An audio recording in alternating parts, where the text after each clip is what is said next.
Mom mocked me for being 35 and single until my 5-year-old called his grandma out in front of everyone. But before I share my story, please take a minute of your precious time to support our channel. Your support and love keeps us going. I smoothed the cotton tablecloth across the dining table in my rented townhouse, tugging gently at each corner until the drape fell evenly. The bouquet in the center, sunflowers and eucalyptus, added just enough warmth to make the space look inviting, even though I rarely had visitors. To me, this place wasn't home so much as a stage set, one I arranged whenever my mother dropped by. My phone buzzed. The name on the screen made my heart skip. Darius. His voice was hurried, a little uneven when I answered. "Leona, we got a problem," he whispered. The ceramic vase slipped from my hand and shattered against the hardwood floor. Water spread across my socks as jagged shards glittered around my toes. My chest tightened like a bird trapped in a cage. "What happened?" I croaked. "It was Malik," Darius said. He grabbed her phone off the bathroom counter. He scrolled and somehow hit Grandma Celeste. He was talking to her for almost 15 minutes before I realized. 6 years of hiding flashed before my eyes. 6 years of keeping 2 addresses. 6 years of inventing excuses about why Darius never came with me to holiday dinners in Atlanta. 6 years of avoiding questions about why Malik had never met my side of the family. All that work undone by a curious 5-year-old who didn't understand why his grandmother only existed as a contact in my phone. What did he say to her? My voice steadied as the panic gave way to cold calculation. Please tell me he didn't mention our house. I don't know. When I found him, he was telling her about his trucks and his pink ballet skirt. Darius's voice faltered. By the time I grabbed the phone, she'd already hung up. I called my mother immediately, but the call went straight to voicemail. A knot formed deep in my stomach, the same knot I felt years ago when she slowly sabotaged my college boyfriend Marcus. First, the concerned phone calls. Then surprise visits. Then tiny, poisonous remarks until Marcus walked away, convinced he'd never be good enough. Meeting Darius had been the opposite. At that fundraiser in Detroit, his eyes were kind, his interest in my nonprofit work genuine. I promised myself then and there that I would never let my mother destroy what we were building. I built walls. For 6 years, those walls kept her out. And now, a 10-minute call had torn them down. I dialed Tamara, the only person at work who knew the truth. She answered on the second ring. "I need you to get to my real place and check on Darius," I blurted, pacing while shards cracked under my shoes. "My mother might be on her way there." Leona slowed down. "What happened?" "Malik called my mother. She knows about him now. She may know about Darius." Tamara sucked in a breath. "She already called the office about 20 minutes ago, asking for your home address. Said it was urgent." The room tilted. My carefully constructed life, all the walls I'd built to protect my family, balanced on the edge of collapse. Celeste Davenport wasn't just wealthy. She had resources, connections, and decades of experience bending situations to her will. "Did you give it to her?" I asked. "Of course not. I told her I'd need to confirm with you first. But Leona, maybe it's time you stopped hiding." I ended the call without responding, grabbed my purse, and left the broken vase where it lay. The drive to my real home, a century-old craftsman with a red door and flower boxes Darius had built, took 20 minutes that felt like hours. Every mile, I rehearsed excuses, strategies, explanations. But when I pulled into the driveway, Darius was already at the door with Malik by his side. Malik wore his favorite dinosaur t-shirt with a neon tutu, curls springing wildly in every direction. Darius's expression was taut with worry. "He's been asking when Grandma Celeste is coming," Darius murmured as I approached. "Is she here?" Malik bounced on his toes. I told her about my dinosaurs and my tutu and my big boy bed. I crouched, smoothed his hair. "Not yet, baby. But she might be coming soon." Over Malik's head, Darius and I shared a look heavy with unspoken meaning. This was our real home, filled with photos we'd never dared display at family gatherings. I knew then. The choice was mine. Keep running or stand firm. Whatever happens, Darius said, his hand finding mine. We'll face it together. This is our home. I nodded. Panic drained away, replaced by something steadier. Resolve. That's when I heard it, the unmistakable hum of an expensive engine. A black Lexus glided into our driveway. Celeste's heels clicked sharply against the walkway as she approached, surveying the house with a calculating gaze that measured everything from the porch light to the flower beds. Breathe, Darius whispered. Malik's eyes lit up. Is Grandma here now? Can I show her my room? The doorbell rang. I squeezed Darius's hand once, then let go, and opened the door. Leona. My mother's tone carried not warmth, but cool precision. She stepped inside without invitation, her gaze sweeping the photos, the rain boots, the children's books. Grandma. Malik launched himself at her. Celeste stiffened, then awkwardly patted his head. So, this is Malik. Her eyes slid to me, cold with accusation. I had investigators combing the South for years. Never thought you'd be here, living modestly. Her distaste was sharp enough to cut. I ushered her toward the living room, sunlight streaming across the bookshelves. She spotted the framed wedding photo on the mantel. 6 years of marriage. A 5-year-old child. And you thought to keep all this hidden? I straightened. His name is Malik. And yes, Darius and I have been married 6 years. Her gaze moved to Darius. And what does this man do that required such elaborate deception? Darius's voice was calm but firm. I'm a software developer for a non-profit. We help local schools with technology access. Celeste gave a cool smile that saw everything. To her, our happiness was irrelevant. Only status mattered. You gave me every reason to hide, I replied, my voice firm. Memories of Marcus still raw. Malik tugged my hand. Mama, can I show Grandma my dinosaurs? And my tutu. Celeste's brows rose. A tutu. For ballet, Darius said steadily. He loves it. Her lips pressed thin. She looked around again. Every detail a fresh judgment. Years of lies. Photos hidden. Teaching a child not to mention his grandmother. And for what? You've wasted your potential on this ordinary life. I saw my home through her eyes. The worn couch, the children's artwork, the imperfect but authentic life we'd built. And for the first time, I didn't flinch. You're wrong, I said firmly. Daddy would have loved this. Her mouth tightened. This is my family, my real life, and I'm done hiding.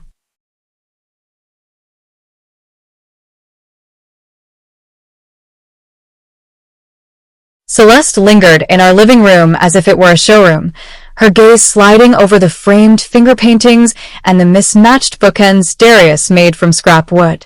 I felt the old reflex to apologize for everything, scuffed floors, soft couches, our lives, but I kept my shoulders squared. How long? She asked, voice cool as glass. Did you intend to keep this from me? As long as I needed to, I said. Until I knew you couldn't bulldoze what we built.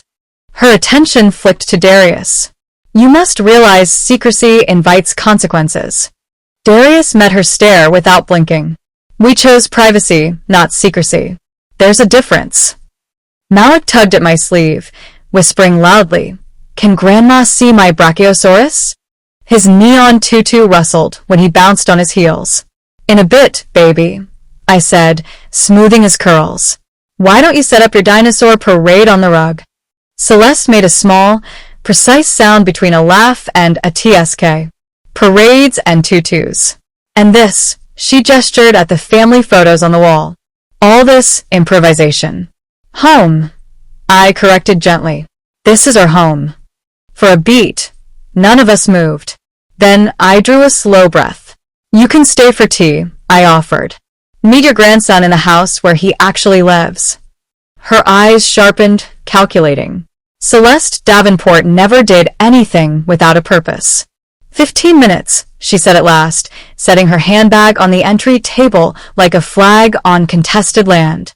While Darius warmed water and set out mugs, Malik guided Celeste to the sofa with serious ceremony, narrating the life story of each plastic dinosaur. She watched him, stiff at first, then with a flicker of something I couldn't name.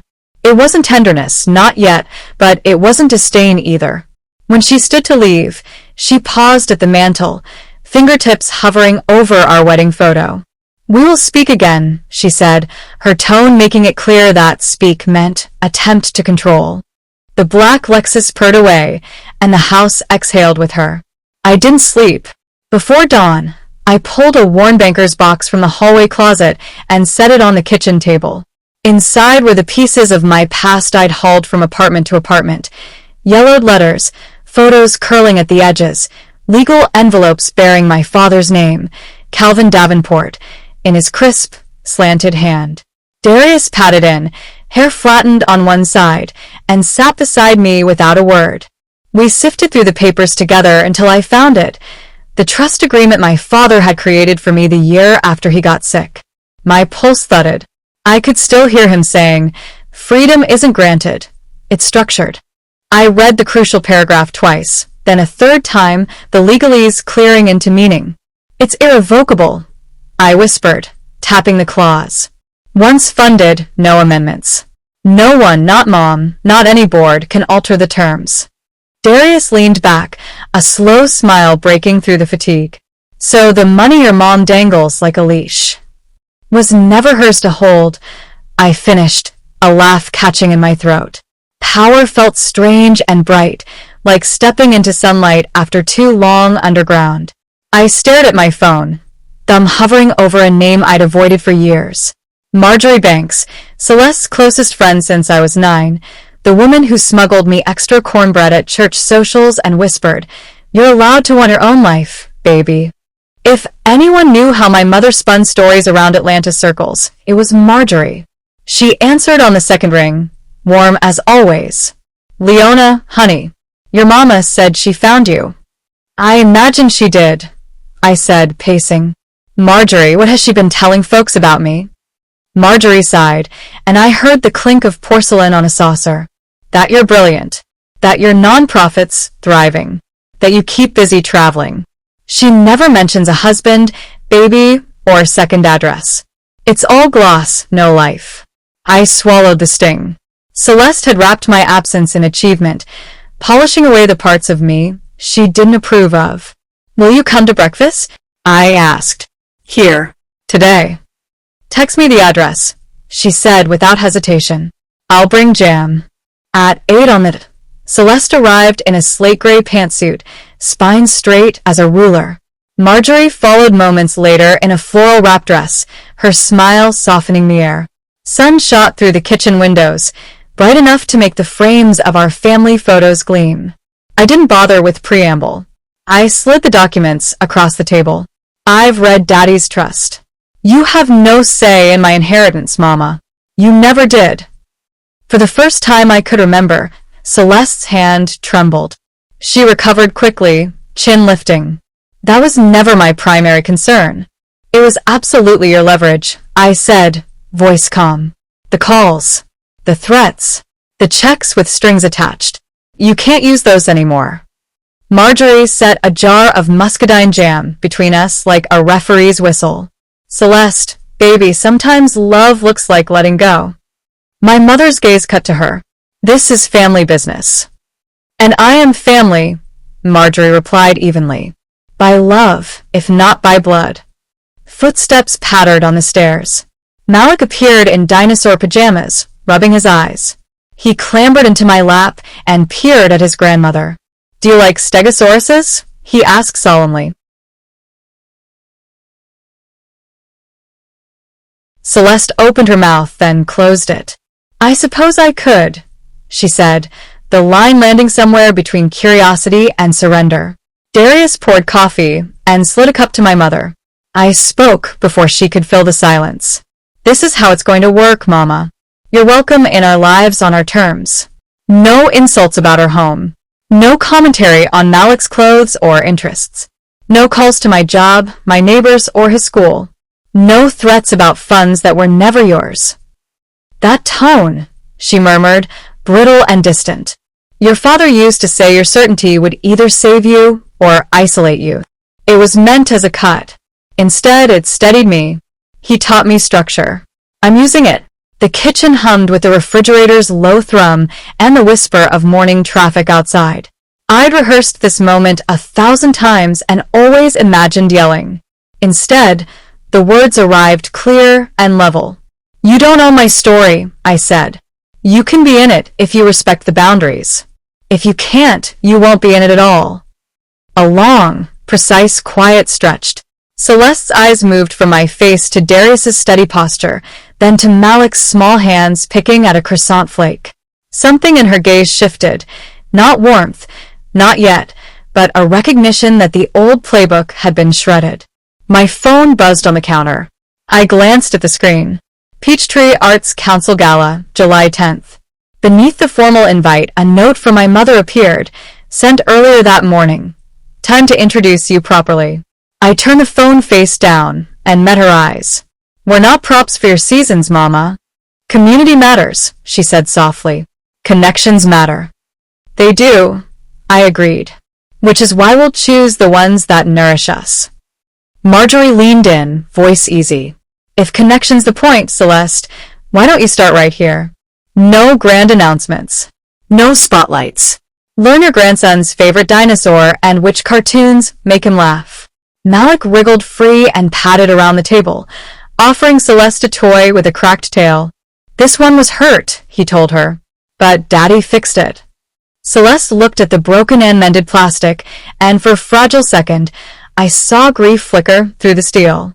She reached out and accepted the dinosaur, holding it the way one holds a story they don't fully understand yet. Breakfast is getting cold, Darius said, breaking the spell. Sit, please. We ate. No one mentioned the trust again. Instead, Malik carried on about a school project. Darius asked Marjorie for her cobbler recipe, and I breathed through the strangeness of watching my mother at our kitchen table, sunlight laying gentler light across her face than I'd ever allowed myself to imagine. When plates were empty and coffee low, Celeste set her cup down carefully. I will consider your terms, she said, as if the words themselves were foreign. But don't mistake courtesy for capitulation. I'm not, I said. I'm recognizing the only path that keeps us in each other's lives. She stood, smoothed her jacket, and nodded to Marjorie. At the door, Malik called, Grandma, next time I'll show you my Triceratops family. Celeste hesitated, then looked back at him. Next time, she said, and the words landed like a small, cautious bridge. After the door closed, the house felt larger, as if the walls had shifted an inch outward. I stacked the legal papers, slipped the trust into a folder, and pressed my palm against it, against the structure my father built, so I could choose this exact moment and mean it. Darius slid an arm around my shoulders. You were steady, he murmured. She felt it. She'll try a new angle, I said, not as fear but as fact. Money won't work. Next will be image. Then we get ahead of image, he replied. We make our story ourselves. I pulled out a yellow pad and wrote at the top, family boundaries, public and private. We drafted the bones of a plan, a unified script for school and neighbors, a brief note to my team at the nonprofit in case Celeste tried to reach around me, clarity with Malik's teachers about approved contacts, and a list of friends, like Marjorie, who knew the full truth and would stand in the gap if the old tactics returned. By noon, the plan felt like a house frame, bare but sturdy. I pinned it to the cork board beside Malik's artwork. Crayon suns, stick figure dinosaurs, a heart with 3 names inside. My phone chimed again. A text from Marjorie. Proud of you. Call me if she pivots. I looked around our kitchen, the chipped tile, the bright fruit bowl, the telescope of morning light slipping across the floor, and realized I was no longer bracing for collapse. I was building a life that could bend and hold. That afternoon, when I picked Malik up from school, he introduced me to a classmate's grandmother with the solemn dignity of a little ambassador. This is my mom, he said, squeezing my fingers. She knows all the dinosaur names, even the hard ones. On the drive home, he hummed to himself and asked if Grandma Celeste would come to his birthday party. The question used to pierce me like a thorn. Now, it just asked for a decision. We'll see, I said. if she can follow house rules. Like no running in socks, he asked, scandalized. Because I definitely do that sometimes. I laughed, the sound unspooling easily. Exactly like that. That night, after Malik fell asleep, Darius and I sat on the porch as the neighborhood softened into crickets and porch lights. She'll move in public next, he said. Some grand gesture. Something we can't refuse without looking ungrateful. She'll try to write our story on her stationery, I said. We'll decline in a way that writes our own. He squeezed my hand. Then let's be ready. We were still sitting there when a message slid onto my screen. The Peachtree Arts Council again, this time with a follow-up from a board member I barely knew. We're thrilled Celeste is bringing you and your family to the gala as featured guests. What a joy to celebrate you properly. I smiled without showing teeth. There it is, I thought. The next angle. I closed the phone, leaned my head on Darius's shoulder, and let the hush of the street settle around us. The old fear would have sent me scrambling to construct another decoy apartment, another airtight story. The new me reached for a pen. Okay, I said, as the night breathed and the porch light washed us gold. Let's write our script. 2 weeks later, the war room was our kitchen table. Instead of polished cutlery and white china for one of Celeste's perfect luncheons, it was covered with poster board cutouts, lists of preschool classmates, and a guest roster scribbled in Darius's blocky handwriting. At the top of the document on his laptop glowed the words Family Preservation Plan. This cake is confirmed, Darius said, tapping the keyboard. Green icing, chocolate inside, shaped like a T-Rex. I even got the bakery to fix the tail this time. I nodded, making a note. I'll send invites out tomorrow. No surprises. Every guest will know exactly what's happening. Because Oliver's 6th birthday was more than a party. It was a battlefield. The phone buzzed with a call from Ms. Rivers, the preschool director. My stomach knotted as soon as I heard her voice. Mrs. Cole, I wanted to touch base, she said, her tone careful. Your mother has phoned us 3 times this week asking about Oliver's teachers, schedule, even which classmates he plays with most. Of course, we didn't share any information. She's not listed as an approved contact. But I thought you should know. Heat burned behind my eyes. Thank you for telling me. Please add a note that she is not authorized for pickup or information. Ever. Already done, Ms. Rivers said. When I ended the call, Darius was watching me. She's trying to circle around us. She wants a direct line to Oliver. The words felt sour on my tongue. She's laying the same groundwork she used on me. Attention disguised as concern, control wrapped in sugar. We updated our plan that night. Stricter school protocols, clear instructions for Oliver's playdates, a code word for family friends if they ever needed to pick him up. I wrote it all down in neat, steady letters, the way my father once logged ledgers. But beneath the structure pulsed fear. The day of Oliver's party dawned bright and humid. The backyard buzzed with kids in paper crowns, darting through the obstacle course Darius built with hula hoops and cones. Malik wore a felt dinosaur tail that swung wildly as he ran, his laughter sharp and high in the summer air. He looks so happy, Darius murmured, wrapping his arm around my waist. I leaned into him. This is what we've been protecting. 2 o'clock on the doorbell rang. Celeste never arrived late. She weaponized punctuality. When I opened the door, she was there in a cream suit, her silver bob immaculate. But she wasn't alone. Flanking her were my grandparents.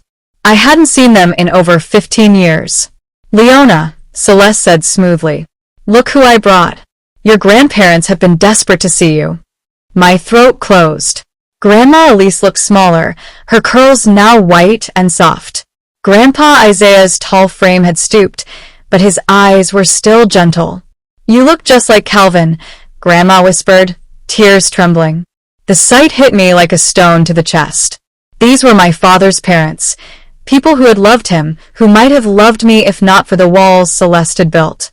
Come in, I said automatically, stepping aside. From the yard, Oliver spotted us. He paused mid-chase, his crown crooked. Who's that? He whispered to Darius. Your great-grandma and great-grandpa, Darius explained softly. Grandpa Calvin's parents. Oliver's eyes widened with wonder. The ones from the pictures? The ones who live with the stars. Grandpa Isaiah's face crumpled. Yes, son, he said hoarsely. Oliver barreled toward them, clutching a dinosaur in his fist. This is my Triceratops. He's the mama. The Stegosaurus is the daddy. And the baby's adopted, but they love him anyway. Grandma Elise pressed her hands to her mouth, overcome. Across the yard, I caught sight of Marjorie. She had come quietly, elegant in lavender, her sharp eyes missing nothing. She gave me a small nod, an ally signal. The party swirled around us, kids chasing bubbles, parents sipping lemonade, but I could feel Celeste's gaze heavy on me. She had played her masterstroke. By bringing my grandparents, she'd force me into a corner. To refuse her meant rejecting them. To accept them meant playing by her rules. An hour later, as the kids gathered around the table for cake, Celeste stood. Perhaps Oliver should open my gift first, she announced, her voice carrying with practiced authority. Darius looked at me. I nodded. Better to face it than to duck. The gift was small, wrapped in gold paper. Oliver tore it open, revealing an envelope and a velvet box. Inside was a delicate gold key on a ribbon. It's your future, darling, Celeste declared to the crowd. I've established a trust for Oliver's education. It will cover tuition at Whitmore Academy and eventually Harvard, as his grandfather intended. The parents around us murmured approval. To them, it looked generous, not strategic. I stepped forward, my hand on Oliver's shoulder. That's incredibly thoughtful, Mama. But we must decline. The hush that followed was palpable. Oliver's future is ours to shape. I continued, steady. We already have a college fund. He'll go where his creativity is nurtured, whether that's Harvard or Howard or anywhere in between. Celeste's smile cracked. Leona, this isn't the time.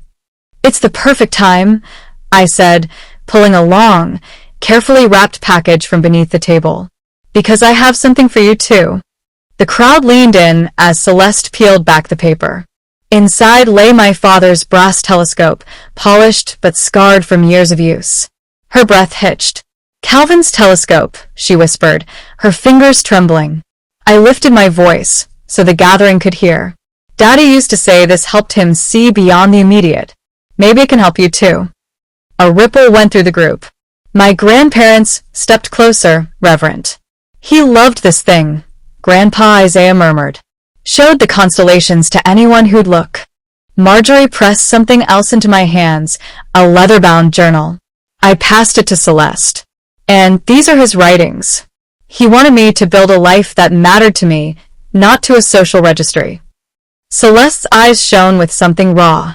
For the first time, her control faltered. Can we have cake now? Oliver piped up, his timing pure grace. I want Grandma to get the first piece. Laughter rippled through the crowd, cutting the tension. Darius squeezed my hand.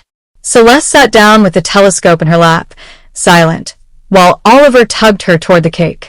And just like that, the battlefield shifted. For the first time in years, I wasn't defending a secret life. I was standing in my truth in my home, with my family, and even with Celeste, on my terms.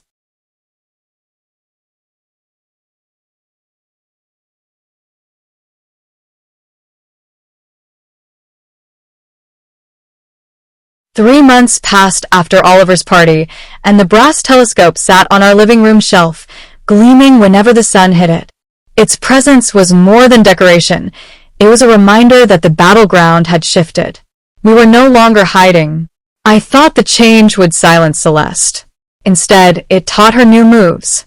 One afternoon, as I folded laundry, my phone buzzed. Her name lit the screen. The old reflex would have sent me spiraling. This time, I answered. Leona, she said briskly, I've been thinking about Thanksgiving. The Wheelers invited us to their lake house, but perhaps we could do something at your home this year. The hesitation in her voice was foreign. It cracked something open in me, though I didn't show it. We'd love to host, I said, my tone calm. Oliver's been planning to show you his new tree fort. When I told Darius later, he raised his brows. Progress, he said, though his smile was wary. On Thanksgiving Day, Celeste arrived early, carrying a rectangular package wrapped in silver paper. She stepped inside and paused, eyes landing on the family photos along the wall, pictures she once would have demanded I hide. Now she didn't comment. She just nodded, coat draped over her arm. "This is for you," she said, handing me the package. Inside was a framed certificate, the Calvin Davenport Memorial Scholarship, established by Celeste and me. Funds for young people charting their own paths, especially those under family pressure. My throat tightened. "It's perfect," I whispered. "Your father would have liked it," she said quietly, though he would have argued about the name. Oliver barreled into the room, dinosaur crown tilted, dragging her toward the backyard. "Grandma, come see my village. The T-Rex is the daddy, the Stego's the mama, and the baby's adopted, but they love him anyway." Something softened in her face, just for a flicker. She followed him. Later that night, as neighbors arrived carrying pies and casseroles, I realized how far we'd come. No more fake apartment. No staged visits. Just people, real friends, real family, walking through the same front door. "Hiding doesn't protect what matters," I murmured to Darius. "Standing in your truth does." He kissed my temple. "Your dad would be proud." Weeks blurred into months. The scholarship fund gained momentum. I earned a promotion at work, and for the first time, I told Celeste directly instead of hiding my success. Her congratulations carried no clause. One evening, Oliver's teacher mentioned how often he bragged about his grandma now, about her telescope collection. Darius and I laughed, because she owned only one. But the image stuck, Oliver weaving her into his stories, not as a shadow, but as part of his world. The final piece of my double life dissolved the day I sold the staged apartment. The realtor looked puzzled at its lifeless furnishings, but it sold quickly. I wired the proceeds straight into Oliver's college fund. Closure made concrete. By spring, Celeste called weekly, her tone clipped but warmer, the edge dulled. She never admitted defeat, but she began showing up not as an overseer, but as a grandmother. Watching her help Oliver set plastic dinosaurs in battle formations at our dining table, I realized the impossible had happened. She was adjusting. For years, I'd believed secrecy was my only defense. But as Oliver stacked dinosaurs on the telescope, declaring that the T-Rex would guard the stars, I understood something deeper. Truth built walls stronger than deception ever could.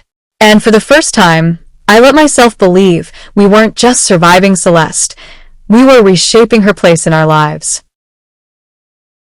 By early summer, the story of Oliver's birthday had faded from gossip, but its ripples carried far. At the nonprofit, colleagues stopped whispering about my mystery schedule once I brought Darius and Oliver to the spring picnic.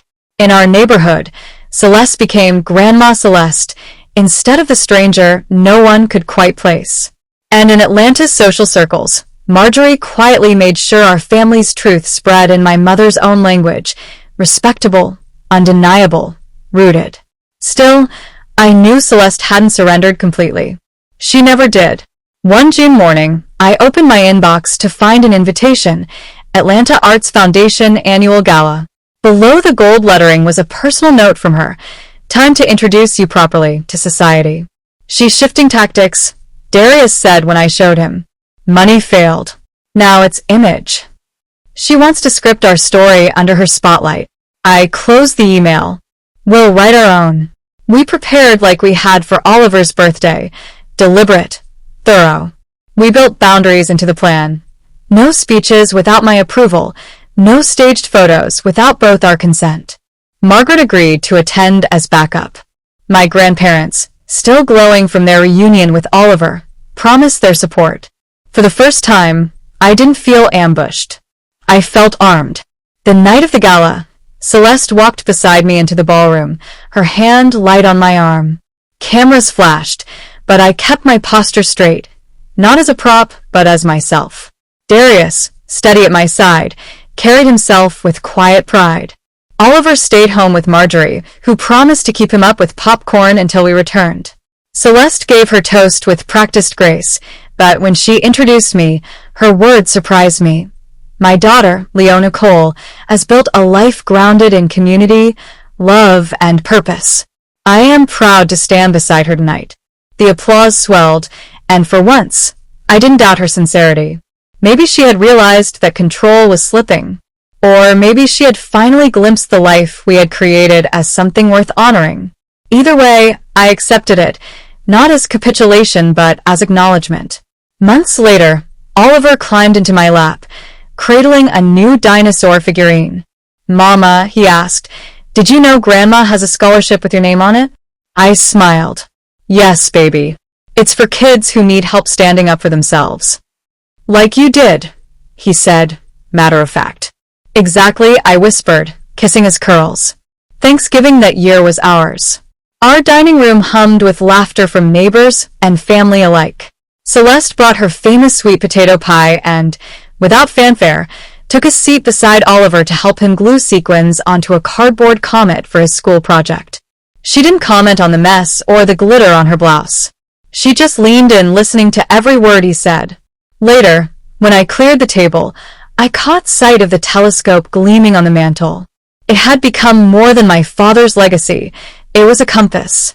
A reminder that vision requires distance, that clarity comes when you step back far enough to see the whole picture. Celeste caught my gaze, her expression softer than I'd ever seen it. "Your father would be proud," she murmured, echoing words Darius had said countless times. For once, I believed her. That night, as Oliver drifted off to sleep, whispering about dinosaurs among the stars, I sat on the porch with Darius, watching the sky. "No more hiding," I said. "No more hiding," he agreed, his arm warm around my shoulders. The future stretched wide, messy, and uncharted. But it was ours, authentic, unmasked, and rooted in truth. And for the first time in my life, I welcomed the unknown, knowing that whatever battles came, I wouldn't fight them alone.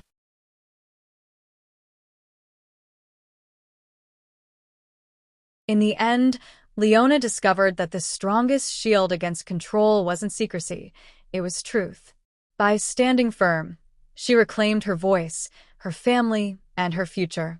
The telescope on her mantel became more than a keepsake. It was a symbol of vision, clarity, and the courage to chart her own course. Her journey reminds us that the legacies we inherit don't have to define us. They can guide us toward building something greater, something real.